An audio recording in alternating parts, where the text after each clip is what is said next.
Magandang gabi sa ating lahat.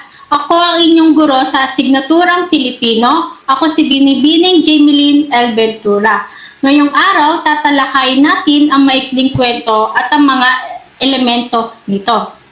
Sa katapusan ng aralin, ang mga mag-aaral ay inaasahang una, naiugnay ang mga elemento ng maikling kwento sa binasang akda. Pangalawa, nakapagsusuri ng mga isyung panlipunan sa lungsod sa pamamagitan ng pagbibigay puna sa kwento. Panghuli, nakalilikha ng sariling maikling kwento na may temang sumasalamin sa kultura o isyu ng lipunan.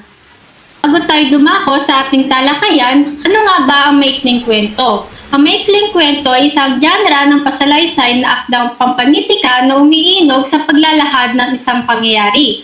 Tinataya ito sa pamamagitan ng pagsusuri sa mga elemento nito, ang pananaw, tauhan, tagpuan, banghay, tunggalian, at tema. Ngayon, simulan na natin kung ano nga ba ang nilalaman ng mga elemento na maikling kwento. Una, ang pananaw. Pagtingin sa kung sino nagsasalita sa kwento o kaninong punto de vista nagaganap ang kwento. Ang pananaw ay maaaring nasa unang panauhan, ikalawang panauhan, o ikatlong panauhan. Dito, tinutukoy nito kung ano ba yung perspective, kung paano pinapakita ang kwento. Kung ito ba mula sa unang panauhan, ikalawang panauhan, o ikatlong panauhan. Pangalawa ay ang tauhan. Ang bumubuo sa daigdig ng kwento. Sila ay may mga katang tao na dumaraan sa karanasan ng pagbabago habang tumatakbo ang salaysay. Madalas may larawan sila bilang tauhang bilog o yao nagbabago sa katapusan ng kwento. Tauhang lapad o walang ipinapakitang pagbabago sa katapusan ng kwento. Sa madaling sabi, ang tauhan, ito yung mga karakter sa kwento. Sumunod ang tagpuan. Ang tawag sa panahon at pook na pinangyayarihan ng kwento. Dito natin makikita yung mga lugar at oras kung saan nagaganap yung mga pangyayari sa kwento. Pang-apat, tunggalian. Tumutukoy sa labanan ng pangunahing tauhan at ng sumasalungat o bumabangga sa kanya. Ang tunggalian ay maaaring tao laban sa kalikasan, tao laban sa sarili, tao laban sa tao, o tao laban sa lipunan. Panglima ay ang banghay, tawag sa balangkas ng pangyayari sa kwento. Ito naman yung pagkakasunod-sunod ng mga pangyayari o balangkas ng kwento mula sa simula, gitna at wakas. At ang panghuli, ang elemento ng maikling kwento ay ang tema.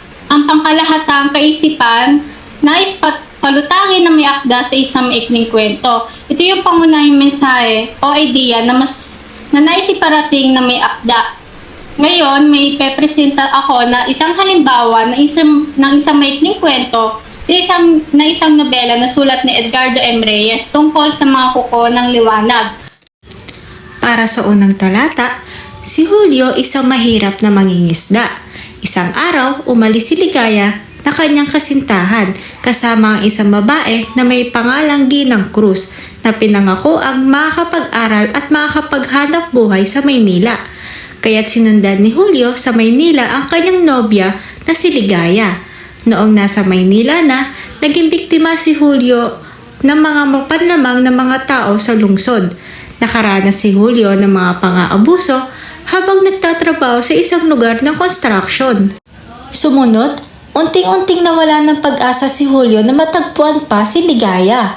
Ngunit nagbago ang lahat na muli niya makita si Ligaya at malaman mula sa kasintahan na naging biktima ito ng prostitution at pinagmalupitan ng incheck na kinakasama. Nagbalak na tumakas ang dalawa. Ngunit gaya ng sinabi ni Ligaya, kaya siyang patayin na kinakasama kapag ito ay nahuling tumatakas.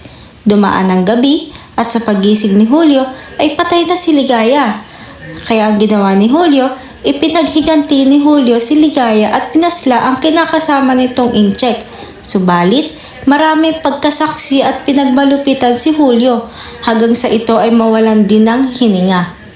Sa kabuuan, ang maikling kwento ay hindi lamang isang anyo ng panitikan, kundi isang salamin ng buhay, damdamin at karanasan ng tao. Sa pamamagitan ng tauhan, tagpuan at banghay, mas nauunawaan natin ang iba't ibang pananaw at aral na maaari nating dalhin sa ating pang-araw-araw na pamumuhay. Naway, magsilbi itong inspirasyon sa inyo upang higit pang pahalagahan ang pagbabasa at paglikha ng sariling kwento. Tandaan, bawat isa sa atin ay may kwentong maaaring ibahagi. Muli ako si Binibining Jamelyn Ventura. Maraming salamat sa inyong pakikinig. Mag-ingat kayo palagi. Paalam!